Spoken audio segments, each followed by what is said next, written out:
Փոխադարձ հարվածներ Հորմուզի նեղուցում։ Միացյալ Նահանգների զինվորականները հարվածներ են հասցրել իրանական Քեշմ կղզու նավահանգստին եւ Բանդար Աբաս քաղաքին, հայտնում են ամերիկյան լրատվամիջոցները։ Ամերիկացի պաշտոնյաները նշում են, որ ԱՄՆ-ն Իրանին ուղղված այս հարվածները չի համարում երկրների միջև պատերազմի վերսկսում։ Իր հերթին իրանական լրատվամիջոցները հայտնում են, որ Հորմուզի նեղուցի մոտ գտնվող 3 ամերիկյան ականակիր հարձակման է ենթարկվել իրանական նավատորմի կողմից։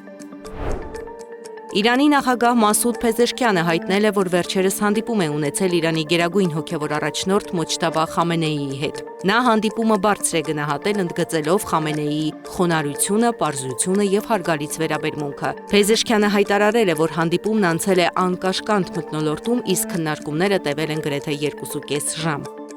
Կիևը կարող է ենթարկվել զանգվածային հրթիռային հարվածների, եթե Զելենսկիի մայիսի 9-ի սպառնալիքները կյանքի կոչվեն, հայտարարել է Ռուսաստանի արտգործնախարարության խոսնակ Մարիա Զախարովան։ Ուկրաինայի նախագահ Վլադիմիր Զելենսկիի պատասխանը չի ուշացել, նա պատասխան հարվածներով է սպառնացել ռուսական կողմին։ Ռուսաստանի ղեկավարությանն անհանգստացնող միակ բանը Կարմիր հրապարակում կարճատև լռությունն է, հայտարարել է նա։ Ավելի վաղ Զելենսկին ասել էր, որ իրենց ուզածը ոչ թե կարճատև, այլ վերջնական հրադադարն է, իսկ Երևանում սպառնացել էր, որ մայիսի 9-ին վաղ սփռող ԱԹՍ-ները կբզան Կարմիր հրապարակի օդում։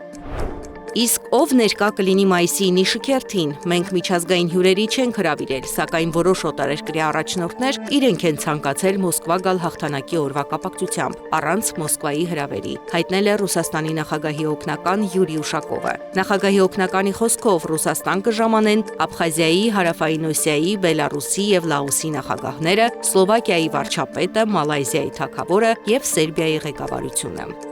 Չինաստանի պաշտպանության նախկին նախարարը դատապարտվել է մահապատժի կոռուպցիայի համար։ Վեյ Ֆենհեն պաշտոնը զբաղեցրել է 2018-ից 2023 թվականներին։